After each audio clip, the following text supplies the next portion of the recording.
we make it a quabble. That different, but choy. Because as of Kuru that couldn't video our daddy. That Ephraim, Rev Ephraim Ononye of Sweet and Bitter Testimonies Ministry. Yatago, Subikono, Nene, Kuno, Fukai horses, and only when you make a tear go see it at home. Managazine and take a look at the messages we had by your phone because keep for this video. Kabaru share because on what the man of God. His WhatsApp number is on the screen. Please try as much as possible to send a message on WhatsApp. On your again WhatsApp only. Don't call, WhatsApp only. Thank you for watching. Kodukwan. No man born of a woman can force me to sit at home. And the one again men of you I am old enough to know what is good for me. Sit at home now. I will not allow anybody to force me to sit at home.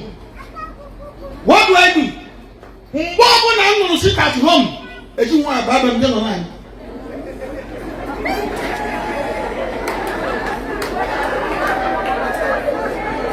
In Israel, no, I sit at home.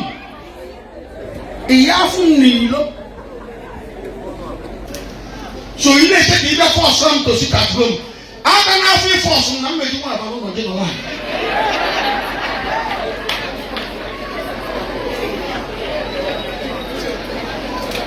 Ubosom for those who watch Monday, no banging. After when it's working.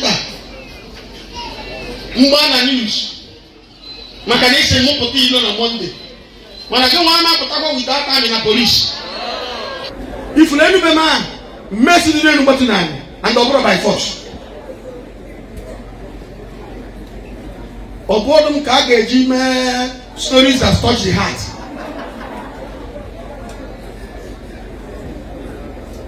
Umwazi obi na drama.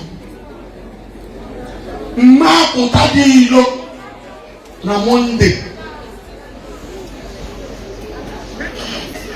Oya na amu iti opo mu so kwanya ti abaja. Mo mamu a.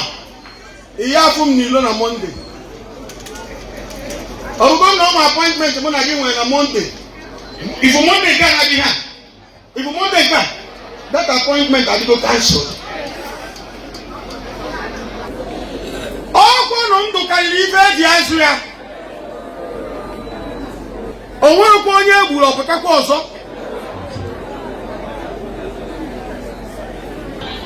Genti akali gọvanọ na mgbotu anọ kịta mmadụ ọkata nnọọ ọgbabụrụ meni ha. Bịa ka ọka iwe ghara ịmagbu mma agbabe m.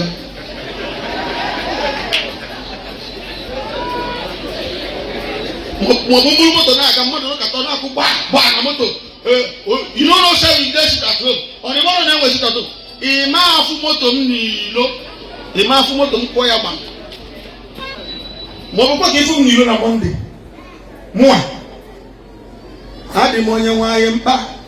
Hadi monye waye mpa. Diwa na simputilo na Monday. No worry fena eme. Ami no ginaka ndi. Police no ginaka ebe. DSS kuginiru.